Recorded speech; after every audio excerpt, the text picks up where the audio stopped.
कक्षा 10 विद्युत धारा में हम पिछली वीडियो में चर्चा कर रहे थे कि वह कारक जिन पर चालक का प्रतिरोध निर्भर करता है।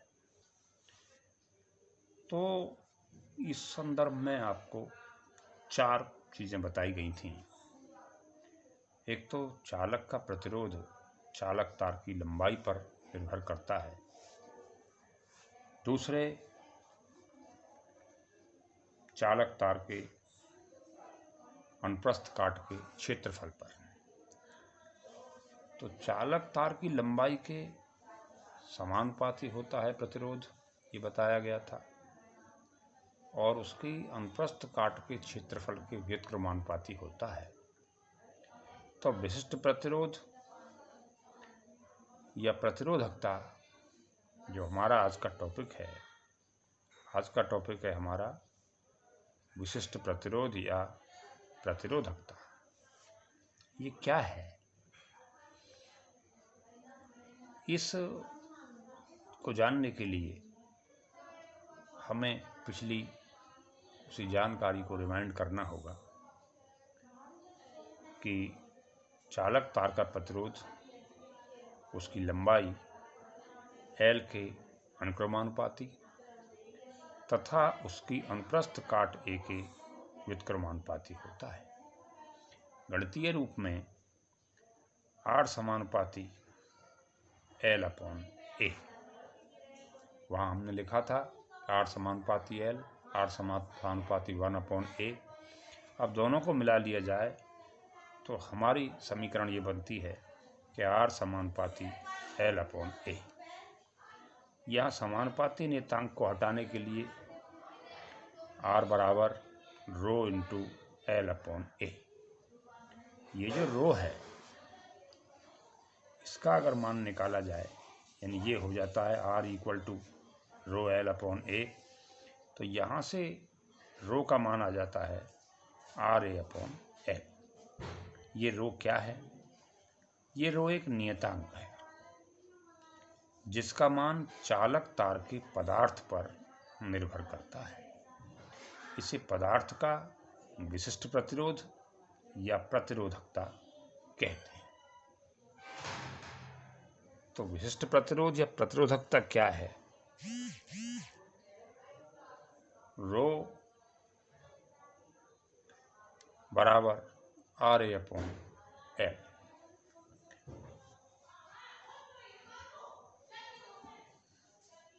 यदि इस समीकरण में रो बराबर जब RA/L आपने निकाला, L बराबर 1 मीटर रख दिया जाए, A बराबर 1 मीटर स्क्वायर रखा जाए, तो यहाँ पर रो बराबर आ जाएगा R। क्या आ जाएगा? रो बराबर R। और इसका मात्रक, रो का मात्रक यहीं से निकाल लेंगे। प्रतिरोध है, इसका मात्रक ओम। A क्या है? क्षेत्रफल है। मात्रक मीटर स्क्वायर बटे L। L का मात्रक मीटर, तो ओम मीटर स्क्वायर बटे मीटर। 1 मीटर का स्क्वायर है, 1 मीटर है, तो ऊपर मीटर बचेगा, तो इसका मात्रक हो जाएगा ओम मीटर। फिर हम बात कर रहे थे कि इस समीकरण में जहाँ रो इक्वल टू RA/L आया है, इसमें अगर A का मान 1 रख दिया जाए, L का मान 1, अर्थात L बराबर 1 का मतलब ये हुआ कि 1 मीटर लंबाई तार की हो, A बराबर 1, 1 वर्ग मीटर उसकी अनुप्रस्थ काट का क्षेत्रफल हो, तो इस तरह से रो बराबर R आ जाता है। तो इसकी डेफिनीशन, इसकी परिभाषा क्या बनती है?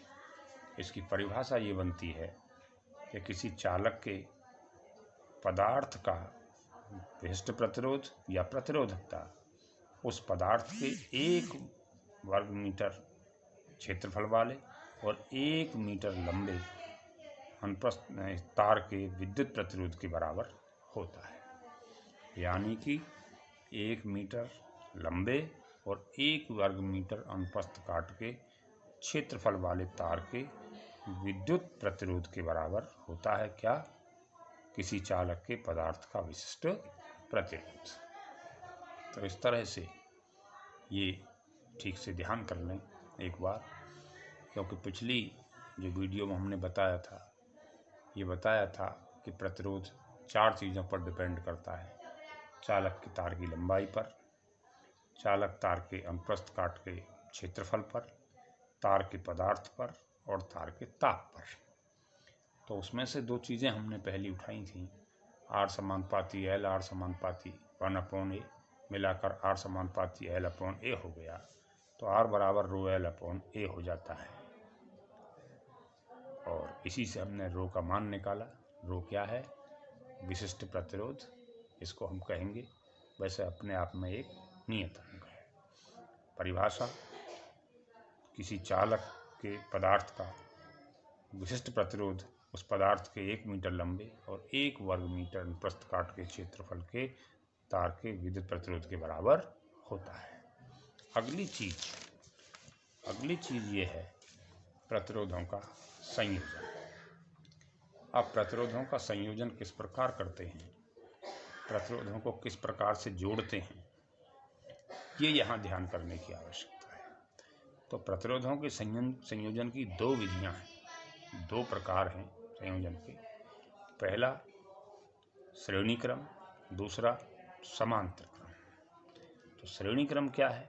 ये R1, R2, R3 3 प्रतिरोध हैं और तीनों प्रतिरोधों को इस प्रकार से जोड़ा गया है कि यहाँ बैटरी से आप कनेक्ट करेंगे इसका, ये धन टर्मिनल है इसका पॉजिटिव, धन ध्रुव से एक प्रतिरोध को आपने जोड़ दिया, इधर अंतिम प्रतिरोध को ऋण ध्रुव से आपने जोड़ दिया बैटरी से, और फिर प्रतिरोध आपस में जोड़ दिए गए। इस तरह का जो क्रम है ये कहलाता है श्रेणी संयोजन।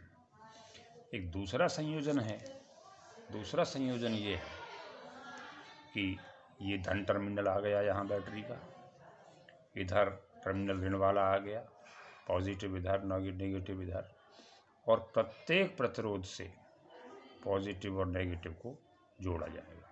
ये नेगेटिव चला गया, इधर से पॉजिटिव चला गया, इसमें ये पॉजिटिव, इधर से ये नेगेटिव, इधर से ये नेगेटिव, इधर से ये पॉजिटिव। तो इस तरह से जब जोड़ा जाता है प्रतिरोधों को, तो ये वाला जो क्रम कहलाता है पार्श्व क्रम या समांतर क्रम कहलाता है। इसे पार्श्व क्रम या समांतर क्रम बोलते हैं। तो 2 विधियां हमारे प्रतिरोधों को जोड़ने की है। ठीक से एक बार देख लें कि इस तरह से प्रतिरोध लगातार जोड़ दिए जाएं, और तो ये वाला जो संयोजन है ये श्रेणी क्रम कहलाएगा। और प्रतिरोधों को अगर प्रत्येक प्रतिरोध में प्लस और माइनस से धारा जाती है, गुजरती है, मीन्स ये कि एक पॉइंट पर प्लस, एक पर माइनस, वहीं से प्रत्येक प्रतिरोध में अलग अलग धारा जाएगी। तो ये जो संयोजन है ये है श्रेणी क्रम या पार्श्व क्रम संयोजन। अब इसके बाद ये ध्यान करें कि हमारे यहाँ एक डेरिवेशन है, क्या? श्रेणी संयोजन का तुल्य प्रतिरोध। श्रेणी क्रम में अगर हमने प्रतिरोधों को जोड़ा है तो उनके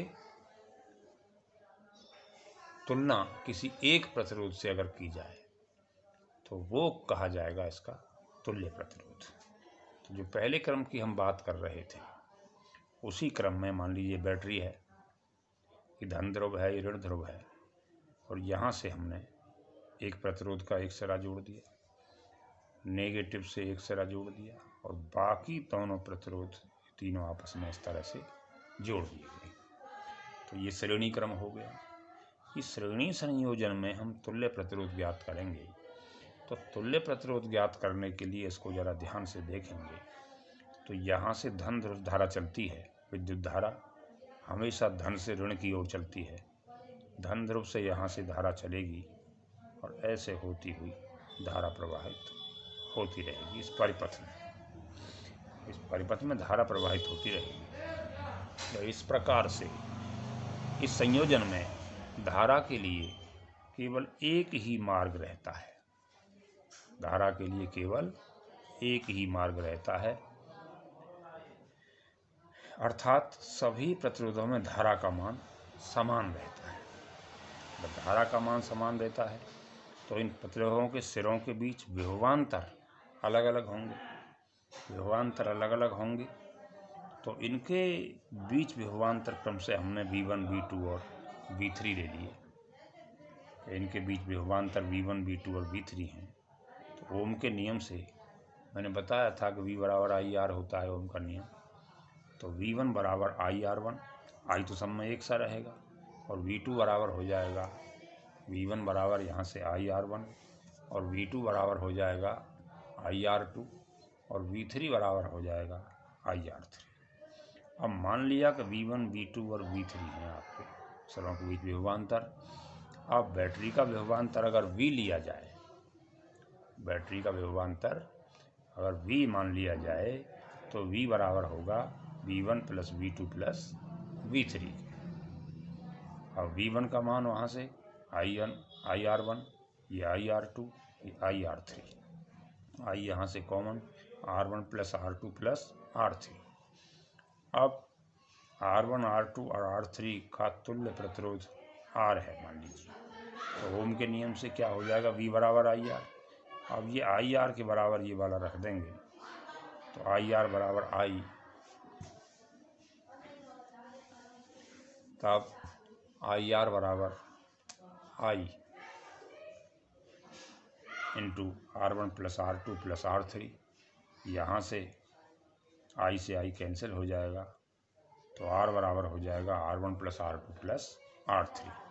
इसका अर्थ क्या हुआ कि तीन प्रतिरोध हमने R1, R2 और R3 तीनों को श्रेणी क्रम में जोड़ा था, और उनका तुल्य प्रतिरोध कैसे ज्ञात करेंगे उसके लिए सूत्र का निगमन हो गया कि R बराबर R1 plus R2 plus R3। अर्थात श्रेणी क्रम में जुड़े प्रतिरोधों का तुल्य प्रतिरोध उन प्रतिरोधों के योग के बराबर होता है। यदि प्रतिरोध श्रेणी क्रम में जोड़े गए हैं और उनका तुल्य प्रतिरोध आपको ज्ञात करना है तो उन प्रतिरोधों का योग हो जाएगा। ऐसा चाहे दो प्रतिरोध हों चाहे तीन प्रतिरोध हों। इस प्रकार से ये एक निगमन है आपके पाठ्यक्रम में कि श्रेणी संयोजन का तुल्य प्रतिरोध है सिद्ध कीजिए, R बराबर R1 plus R2 plus R3 होता है। तो इसके लिए ध्यान से एक बार इसे अध्ययन करेंगे। अब दूसरा जो क्रम बताया था वो है आपका कौन सा, पार्श्व क्रम, समांतर क्रम में संयोजन। अब ये समांतर क्रम में हमने इन प्रतिरोधों को जोड़ दिया है, R1, R2 और R3 को। ये पॉजिटिव, ये नेगेटिव, यहाँ से हर प्रतिरोध में धारा जाएगी। अब बात यह है कि इस संयोजन में ये दो सिरे हैं A और B। इस संयोजन में सिरों के बीच का विभवांतर समान रहता है। पहले वाले संयोजन में विद्युत धारा समान थी, धारा के लिए एक ही मार्ग था। इस वाले संयोजन में विभवांतर समान रहेगा। विभवांतर समान रहेगा तो मान लिया कि R1, R2 और R3 में धाराओं के मान I1, I2 और I3। ये R1, ये R2 और ये R3। इसमें धारा I1, इसमें धारा I2, इसमें धारा I3 है। तो अब I के सूत्र ओम के नियम से वही I1 बराबर क्या हो जाएगा, V अपॉन R1। विभवांतर तो यहाँ कांस्टेंट रहेगा, समान रहेगा। I2 बराबर क्या हो जाएगा, V अपॉन R2, और I3 बराबर हो जाएगा V अपॉन R3। तो माना A और B के बीच कुल धारा I है, तब I बराबर I1 प्लस I2 और plus I3, I1 plus I2 plus I3। तब I बराबर V upon R1 plus V upon R2 plus V upon R3 हो गया, और I बराबर V into 1 upon R1 plus 1 upon R2 plus common ले लेंगे यहाँ से V। अब ओम के नियम से I बराबर V अपॉन R हो जाएगा, तो उसी तुलना कर देंगे, दोनों I के मान बराबर रहेंगे।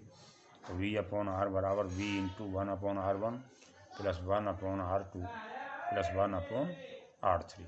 V से V कैंसिल हो जाएगा, यहाँ से निकल कर आया 1 अपॉन R बराबर 1 upon R1 plus 1 upon R2 plus 1 upon R3।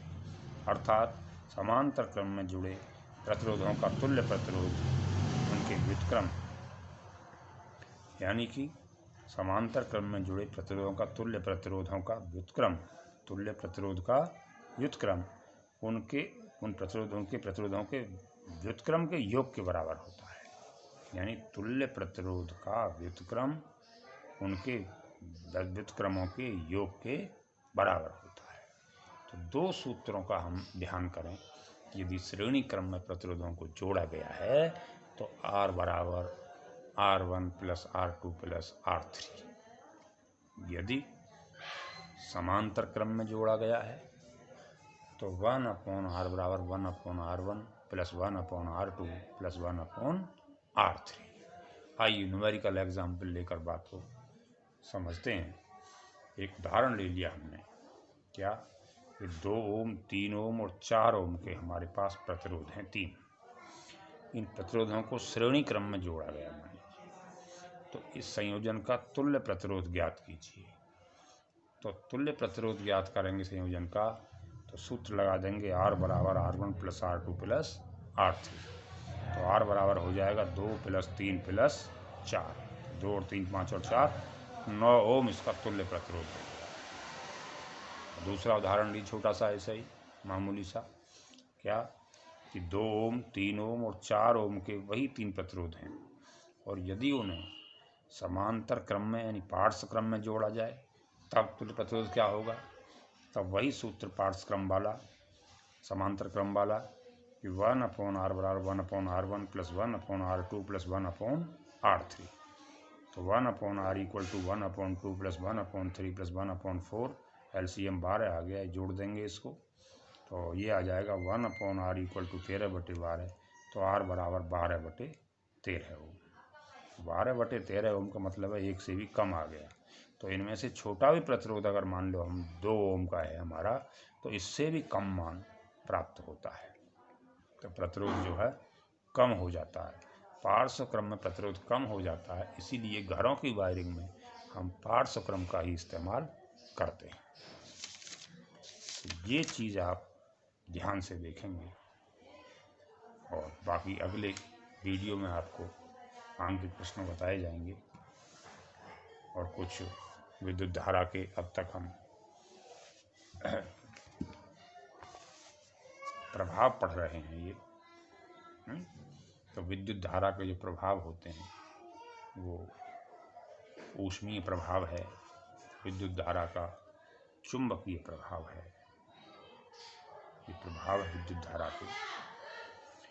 तो अब जो हम पढ़ रहे हैं यहाँ पर, पहले यहाँ तक का अपना क्लियर करें इस पाठ्यक्रम को, इसे ठीक से समझें वीडियो को। और अब मैं आपसे कुछ प्रश्न पूछता हूँ कि प्रतिरोध क्या है, पीछे बता दिया गया है। तो प्रतिरोध क्या चीज़ है, तो प्रतिरोध जो है उसके विषय में बताया था, उसका आप उत्तर तलाश करेंगे, मुझे भेजेंगे मेरे पर्सनल नंबर पर। दूसरा प्रश्न करता हूँ कि प्रतिरोधों का श्रेणी संयोजन का तुल्य प्रतिरोध ज्ञात करने का सूत्र क्या है। तीसरा सवाल ये है कि समांतर क्रम में तुल्य प्रतिरोध ज्ञात करने का सूत्र क्या है। आज के लिए इतना ही।